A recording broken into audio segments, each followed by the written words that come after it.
What's up, everybody? Welcome back. We're going to be doing a quick walk around of our trailer and van setup. We have a 2017 Ford Transit 250. This is the long wheelbase, and we also have it in medium roof. The trailer itself is a 2016 Larkin enclosed 7x12 trailer. It's fairly basic. We added a couple things recently, and we're going to go ahead and show you some of the things that we did to it. We recently swapped out tires, got some fresh ones on there. Have been sitting for about 2 years since we last used it, so we went ahead and fixed that. We had clearance marker lights on the sides of the wheel wells that were burnt out, so we went ahead and replaced those. It came with LED brake lights, but we recently installed some LED reverse lights that we integrated to our reverse lights on the van. Unfortunately, we forgot to tape up the side of the trailer when we were running our jigsaw to cut the holes for the reverse lights. So we marred it up pretty good. We're gonna try and paint match as best we can with some spray paint. We're just gonna tape off the LED lights and then just paint around it to match as close as we can. Up here we have an LED light bar which has yet to be wired. We thought we would be able to tap them into the running lights, but that was not the case. So what we're going to do is get some solar and use our power bank to power that whenever we do need it. This is a ramp door as well as a side door that we added this window here on the side. This is from Amazon. We ended up replacing the single dome light that came with the trailer.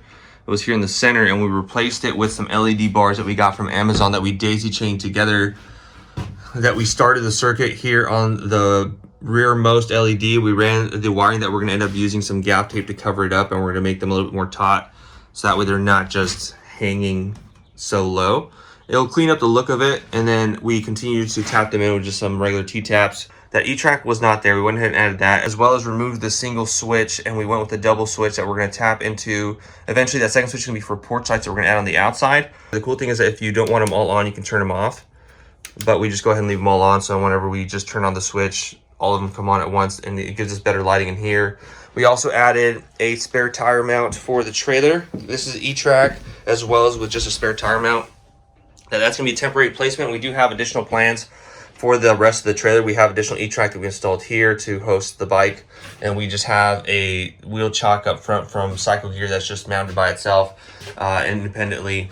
And what we're going to do is on the V-nodes of the trailer eventually add some benches, drawers, and then a small sink there that's just going to be operated with a foot pump. And then here is the reverse light that we have on the inside of the trailer. We ran the wiring up there, tucked it behind the shelving that was already here when we got the trailer, because we didn't want to get in the way of this. That way it didn't get caught up or anything. And then it comes around and we tapped it into the other one.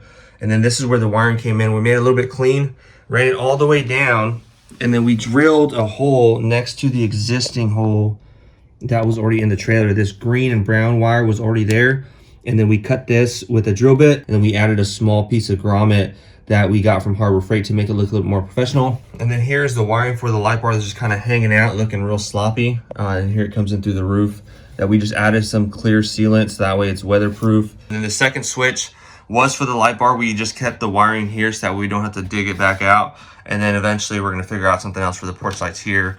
And then we're going to run that to the power bank that we have. And then here is the window from the inside. You do have a closing for it. That way if you want a little bit of privacy, you can go ahead and do so.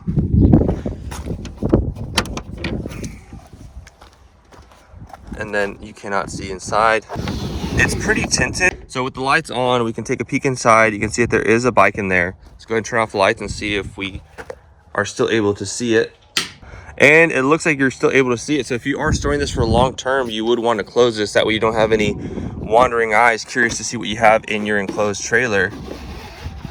We're towing the 7x12 trailer with a Kurt Class 3 hitch that we installed ourselves. And then we have a triple ball mount there. And then this is the wiring that came with the trailer. And then we ordered this additional piece from eTrailer. This is a 4-pin connector that we just ran underneath the van. And we just zip tied it up there. And we ran it underneath this little, underneath this frame portion there, and ran it all the way up front to our battery. And then we followed it all the way up. So you see a black wire, that's gonna be for the E-trailer. We ran all the way up to the front. That red wire is gonna be for the reverse lights. So we just put it in reverse. There's the reverse lights. And then we have those reverse. These are actually pretty bright. I believe they were $30 to $40 on Amazon. So for the price, their brightness is really, really good. I'm very pleased. And we do have plans to add a rear view camera up there just to make things a little bit easier to see what's behind us. And so what we ended up doing is we got a single lead wiring harness from Nightlight that we picked up. And so we used the trigger wire from the switch and we tapped it into the reverse light. You can figure out how to do it is you don't turn the ignition on, but you turn your key to the accessory and then you put it in reverse, and then you can unplug your light from your harness on the inside of the van, and then you'll just get a voltage tester and see which one it is. For this Ford Transit 2017, it was going to be the green wire. I'll go ahead and post a photo of which one it was, and then we just tucked everything inside. But before you button everything up, I would just do a mock test just to ensure that it does work. There's nothing worse than getting everything buttoned up thinking you have it right and then it's not. Thankfully, we didn't go that route this time. And then to wire it, what we ended up doing is piecing some wiring together. We picked up some automotive wire and then we put this in wire loom, and we ran it on the right side of the trailer, and we picked up these connectors from Amazon. And then this is, unfortunately, I forgot that I had to connect the van end to the wiring harness, so I had pre-laid out the wire. It looked very nice and neat, and then we completely forgot. We ended up removing some of the wiring loom from this end, and then we just put some electrical tape once we put it all together. But this way we can just disconnect it just like we do with the trailer. Now the reason we went with the left side is because the right side already came pre-wired whenever we got the trailer, and you can see some of the fittings, they're already caught with loom, and it's a very tight fit that it would not have been able to fit the other side of loom or wire. And then when we looked on the other side of the trailer, we saw that it already had a couple holes along the other side, except for the very front that we had to drill through. And then again, just like in the rear, what we ended up doing is picking up some grommets from Harbor Freight. There's a whole kit that comes with variable sizes, and that way it'll protect the wires from getting chafed or rubbing and losing that protective cover that they have on them, right all the way to the back. And we have the wiring come all the way to the back from underneath, nice and neat. And then we drilled the hole right next to where the original wiring was for we may go back and just tape up some of those additional pieces, that way they stay close together. The trailer rates at 900 pounds, and then the Ford Transit non-EcoBoost motor is rated at towing 500 to 5,500 pounds. So we will see just how well it does on gas. So with the bike in the back, the bike itself is about 700 pounds. So we're already at 1,600 pounds there. And we're gonna be towing 2 other bikes inside the van. That's gonna put it at about 1,400 pounds. So we're about 3,500 pounds with all the gear and everything. And with our body weight of me and my buddy Oscar that we're going to California, it's gonna be about 300 pounds. So we're right around 4,000. It'll be interesting to see how it does on gas. And I look forward to continue modding out the van. We still have a lot of work to do with that, but we want to add an awning at some point and then do the porch lights, add some solar racks on top with some aluminum 80 by 20, and then do something similar with the van and make that a looking platform, and then that will just be the main solar power source to fund. That'll power a bunch of items. And then a quick look at the interior of the van for those who haven't seen it. This is a vinyl plank flooring that's been glued on top of 1/2-inch sheets of plywood that's been laid on top of 1/2-inch sheets of plywood strips to fill the gaps between the valleys of the floor.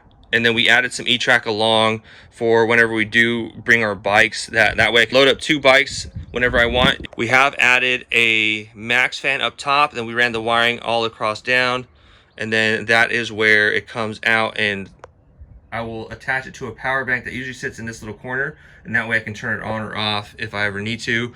Unfortunately, with that fan and the power bank and the Jackery 250 that we run, it won't run it for a full night. And that was one of the things that we've realized, that in the middle of the night one time when we were stealth camping, it got really hot.